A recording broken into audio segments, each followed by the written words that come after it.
छूटते के ना बुखार बिना इंजेक्शन के,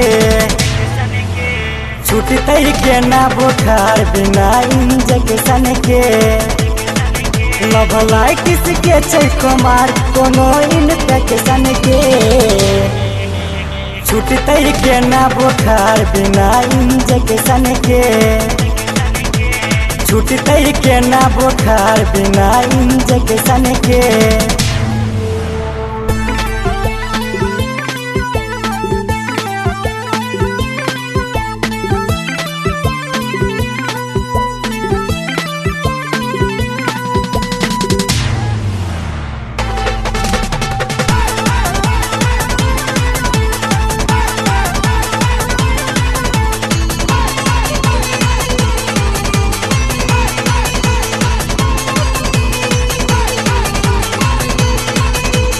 लव के वायरस फैल गलैया, इसका हॉगी चल गलैया।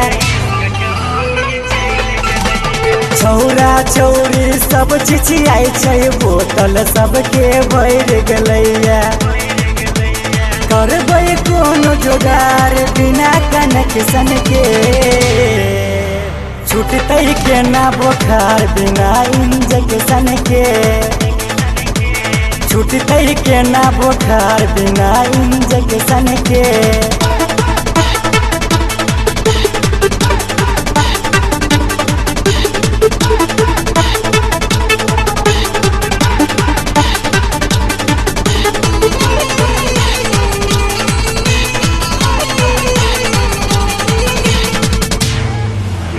दारू पीबै गुटखा खाइ छै, फास्ट फूड पर जोर करै छै।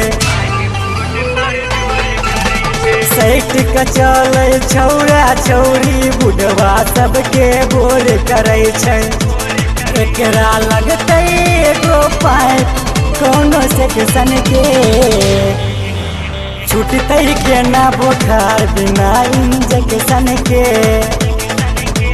छूटतै के ना बुखार बिना इंजेक्शन के। लभलाई किसके कुमार कोनो इन्फेक्शन के,